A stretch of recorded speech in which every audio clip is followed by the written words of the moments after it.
Hola chicos, vamos a hacer un vídeo para intentar comprender las componentes intrínsecas de la aceleración, pero antes de llegar hasta ella vamos a ver el proceso de cómo se va llegando. Mirad, aquí tengo representado un sistema de eje X donde hay un movimiento que tengo aquí estoy representando la trayectoria, ¿de acuerdo? Es decir, algo puede estar aquí, se está moviendo luego hasta esta posición. Entonces vamos a ir viendo cada uno de los vectores hasta llegar a la aceleración. El primero sería el vector de posición. Ya tenéis todos claro que el vector de posición, por ejemplo, de este punto, lo que hago es trazo un vector que va desde el origen y este sería su vector de posición. Y como vemos va a función del tiempo, porque cuando llego, por ejemplo, a esta otra posición, ¿veis? Se va moviendo. Es decir, por eso pone que es función del tiempo. Esto puede ser una función x e y, función del tiempo. Muy bien. Ahora, ¿qué ocurre con la velocidad? Con la velocidad tenéis que tener una cosa muy clara, y esto no podéis olvidarlo nunca. Con respecto a la trayectoria, es tangente a la trayectoria. Es decir, en este punto la velocidad iría así. Velocidad en ese punto. Y por ejemplo, en este punto sería tangente a la trayectoria. Sería así. Velocidad en ese punto. ¿De acuerdo? ¿Y por qué sé que es tangente a la trayectoria? Vais a ver por qué. Porque yo sé que la velocidad, ¿a quién es igual? Es igual a la derivada de la posición respecto del tiempo. ¿De acuerdo? Entonces, esta derivada es tangente a ese vector. Por eso en cada punto la velocidad es tangente a la trayectoria. ¿De acuerdo? Muy importante. Vamos ahora a calcular la aceleración. La aceleración, todos estáis acostumbrados a decir, pues esto es muy sencillo. Es la derivada de la velocidad con respecto del tiempo. Luego seguro que la aceleración va a ser tangente a donde yo represente la velocidad. Pero daros cuenta que nosotros no representamos la velocidad, nosotros representamos posiciones. Entonces, si representáramos las velocidades, la aceleración sería tangente también a esa curva. Pero esa curva normalmente no se hace. Nosotros trabajamos con la ecuación de la trayectoria. Y entonces la aceleración lo único que me va a indicar son cambios, pero no sé exactamente para dónde va. Es decir, por ejemplo, vamos a ir viendo un poquito más o menos cómo iría. Si estamos en este punto, la aceleración, ¿veis que el siguiente punto la velocidad va para acá? Va como cayendo hacia abajo, pues la aceleración irá en esta dirección. Por ejemplo, en este punto la velocidad iría así, luego la aceleración iría así, para obligarles como una cuerda que está tirando de ella para que vaya cambiando su dirección. ¿Veis? Aquí, si pasamos aquí, tiramos un poquito hacia abajo para que cambie. Aquí tiramos otro poquito, aquí tiramos otro poquito. ¿Veis? Entonces, por ejemplo, voy a poneros aproximadamente cómo sería la aceleración. Aquí sería así. Esto me lo estoy inventando, ¿eh? Pero más o menos sería de esa manera. Por ejemplo, aquí podría ir así, ¿de acuerdo? La aceleración. Pero claro, esto es un lío morrocotudo, porque si yo quiero representar la aceleración en este sistema, veis que se me hace muy complicado. Mirad cómo el vector va cambiando. Luego en cada punto sería una cosa verdaderamente complicada. Entonces, ¿esto cómo se resuelve? Se resuelve cambiando el sistema de referencia. En vez de usar este sistema de referencia, usamos otro sistema de referencia. Y es un sistema de referencia que se mueve con el objeto. Ya parece que es un poco lío, ¿no? No, veréis que no es un poco lío. Entonces, vamos a coger un sistema de referencia que vaya con el objeto. Veréis. El objeto, por ejemplo, va aquí, ¿no? Pues venga, un sistema de referencia que vaya aquí con el objeto. Tiene que cumplir al menos una cosa importante, y es que los vectores de ese sistema de referencia tienen que ser perpendiculares. ¿Y sabéis cuáles son las direcciones que me voy a tomar? Pues lo vais a ver al momento, que tiene todo el sentido. En ese punto será aquí, lo estoy poniendo muy grande, ¿eh? Sería más pequeñito. Tangencial, veis, me he cogido un vector que va tangente a la trayectoria en ese punto. Y ahora otro que vaya normal a la trayectoria, pero hacia adentro. ¿Veis? Este sería E normal. Bueno, pues aquí representaría ahora estos tres vectores. La R no me haría falta. La V, fijaros, la V siempre va a ser tangente a la trayectoria. Este detalle es fundamental. Por lo tanto, en este sistema de referencia, representar la V es muy sencillo, verdaderamente sencillo. Porque yo pondré que la V siempre será lo que valga por un versor tangente a la trayectoria. No os asustéis por esto, porque aquí normalmente lo que estamos haciendo cuando lo hacemos aquí ponemos I y aquí ponemos J. Este está haciendo de I de J, pero claro, no lo puedo llamar I. Pues entonces digo, en vez de I, digo que es módulo 1, igual que esto, veis que tiene el gorrito, módulo 1 tangente, y este normal. ¿De acuerdo? No se llama J, se llama normal al anterior. Bien, pues eso es lo que voy a hacer. ¿qué es o cómo se construyen las componentes intrínsecas? Para este sistema de referencia, proyecto aquí y proyecto aquí. ¿Veis? Vamos a proyectar, a ver cómo me quedaría. Entonces me quedaría que la A de t sería una componente tangencial por un versor tangencial más una componente normal por un versor normal. Al contrario que la velocidad, que solamente tiene tangencial, ¿lo veis? La aceleración, ¿veis? Tiene dos componentes, por eso las pongo aquí. ¿De acuerdo? Bien, queda claro entonces cómo se establece la velocidad, cómo se establece la aceleración, y la posición me da igual, no me interesa tanto. Ahora viene la parte interesante de este vídeo, y es cómo se calculan estas componentes de aquí. Y veréis, ¿cómo voy a calcular las componentes esas de aquí? Pues lo que voy a hacer es simplemente derivar, pero en vez de derivar a lo que estoy acostumbrado, que es derivando en función de x y de y, voy a derivar este vector de aquí. Estaría bien, ¿no? Si yo derivo este vector, me tiene que dar la aceleración, y veréis lo que ocurre al derivarlo. Una cosa muy interesante. Me dice la aceleración, que es igual a la derivada de v respecto de t, ahí no descubro nada, será igual a la derivada respecto del tiempo de quién, fijaros, de v y del versor tangencial, ¿lo veis? Y esto es la derivada de un producto. ¿Esto cuánto vale? Vale, derivada de v respecto a derivada de t por e, t por el segundo sin derivar. Y ahora el primero sin derivar por la derivada del versor.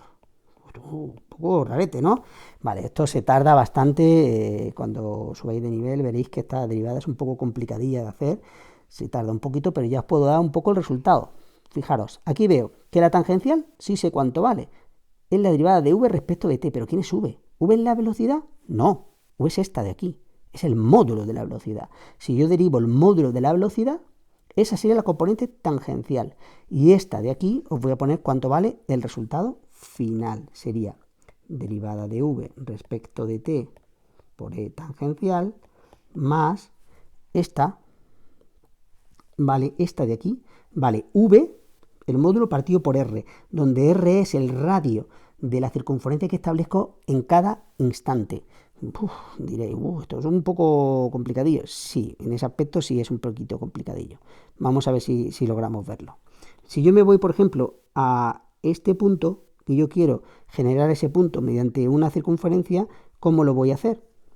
Pues vais a coger y vais a decir, el radio sería aquí. ¿Veis? Este sería el radio si quiero hacer la circunferencia. Este, pues igual el radio sería aquí. Este, pues igual el radio sería aquí. ¿Veis? Es el radio que yo me refiero. Y entonces, cuando yo establezca la ecuación, me va a quedar de la siguiente manera. Más v cuadrado partido por ese radio en cada instante por e normal. Claro, si el movimiento es un movimiento circular, que lo vamos a ver este año, el radio sería constante y no tengo problema, como aquí, que me va cambiando el radio en cada instante. Pero en un movimiento circular, pues sí, no tengo ningún problema, me coincide con el radio. Vamos ya, estas serían sus componentes intrínsecas, es decir, la aceleración la puedo calcular o bien derivando el vector de posición respecto al tiempo dos veces, o bien realizando esto. Esto es útil, esto es utilísimo, porque en los movimientos, donde, por ejemplo, movimientos circulares, vamos a usar este tipo. ¿Por qué es interesante en un movimiento circular? Porque imaginaros que en un movimiento de una noria a velocidad constante, la gente puede pensar, pues si va a velocidad constante no puede tener aceleración. Nada más lejos de la realidad. Fijaros, la velocidad del módulo sí va a ser constante, luego esto va a valer cero, pero esto no vale cero y la noria tiene un radio, luego tiene realmente una aceleración. Luego un movimiento con velocidad constante aquí se ve que puede tener aceleración. Un poquito más, vamos a ver. ¿Qué representa cada una de ellas? Bien, esta representa, como hemos visto, la variación del módulo de la velocidad. ¿Y esto qué es lo que representa? Fijaros, es el cambio en la dirección. ¿Lo veis? Este me da el cambio en la dirección y este me da el cambio en el módulo de la velocidad. Por eso estas dos componentes, esta se refiere al módulo y esta se refiere a la dirección. Y vamos a ponerla en otro sitio para que lo veáis. Por ejemplo, si estuviera en este punto, si quiero poner aquí, ¿cómo sería mi sistema intrínseco? Ahí sería un vector tangente a la trayectoria y un vector normal a la trayectoria. ¿Lo veis? Y si lo quisiera poner aquí, sería uno así y otro así. ¿Veis? El amarillo, que es mis componentes intrínsecas, se va moviendo con el con el móvil que se va moviendo en esa trayectoria, va cambiando, pero la expresión de la aceleración, aunque aquí os parezca un poco compleja, veréis que es muy sencillita para el nivel que vosotros vais a trabajar. Vamos a ver un poquito esta de aquí. Vamos a ver un ejemplo en un movimiento circular. Imaginar que aquí tengo esta bolita que se está moviendo en esta trayectoria circular, ¿vale? Podríamos poner un sistema de referencia aquí justamente en el centro, pero veréis que no es tan interesante ese sistema de referencia. ¿Por qué? Porque una de las cosas que vosotros sabéis es que la velocidad va a ser tangente a la trayectoria en cada momento. Es decir, aquí la velocidad sería así, ¿veis? Vamos a poner la bolita en otra posición, por ejemplo, aquí. ¿Cómo sería la velocidad en ese punto? Tangente a la trayectoria, nunca olvidéis esto. Tangente a la trayectoria, aquí sería la velocidad. Vale, fenomenal. Y vamos a poner el sistema para las componentes intrínsecas. Veréis que es muy sencillito. Vamos a poner esta posición. Tendré uno que sea tangente, justamente me va a coincidir con la velocidad, versor tangente, módulo unidad, y ahora, ¿veis este de aquí? Va hacia el centro. Y este sería el normal. Y este va a ser el punto donde yo estoy trazando la circunferencia. Fijaos, si ahora me vengo a esta posición de aquí, sería el normal igual, tiene que ir hacia el centro, luego será este, E normal, y el tangencial irá por aquí, E tangencial. Muy bien, y ahora vamos a poner la aceleración. Pues la aceleración, imaginar que esto fuera un movimiento que fuera de velocidad constante, ¿vale? Si es de velocidad constante, vamos a las componentes intrínsecas. Me dice, oye, estas son, ¿eh? Si la velocidad es constante, ¿cómo será el módulo de la velocidad? Constante, no dependerá del tiempo. Por lo tanto, esta derivada, ¿cuánto vale? 0. Anda, no tiene componente tangencial, la aceleración. ¿Y cuánto valdrá la componente normal? Pues la v, que es una constante, partido justamente por el radio. Aquí el radio es constante en todo punto. No pasaba lo mismo aquí. Aquí sí me iba complicando. Luego aquí el radio es constante. ¿Y qué dirección lleva? Lleva la dirección normal. Luego cuando yo vaya a dibujar a la aceleración, vamos a dibujarla, me quedaría que en este punto la aceleración, ¿para dónde iría? ¡Pum! Para acá. Y en este punto, para acá. ¿Veis? La aceleración va hacia el centro de la circunferencia. Muy sencilla de expresar la aceleración para este tipo de movimientos. Hacedlo de esta manera. Imaginaros que tuviera que poner un sistema de X e Y. Vamos a ponerlo. ¿Veis cómo se complica muchísimo más? Vosotros diríais, pero ¿no se me va a complicar con la X y con la Y? No. Es muchísimo más difícil. Porque veréis. Para empezar, la velocidad, fijaros, las componentes como van cambiando de la velocidad. Tendrían dos componentes que van cambiando con el tiempo. Y la de la aceleración también. Luego pierdo con las dos. Pierdo con la velocidad y pierdo con la aceleración. Para la R me da igual, porque siempre va a estar a la misma distancia. Sin embargo, para las componentes intrínsecas, gano en la velocidad, que siempre será el vector tangente, y gano con la aceleración, que tendrá estas dos componentes. Y si además la velocidad es constante, esta valdrá 0. Es decir, me está indicando, como os decía, que esto representaba el cambio. El cambio en la dirección. Me va indicando que la velocidad cambia en la dirección. Y aquí me indicaba si la velocidad cambiaba en el módulo.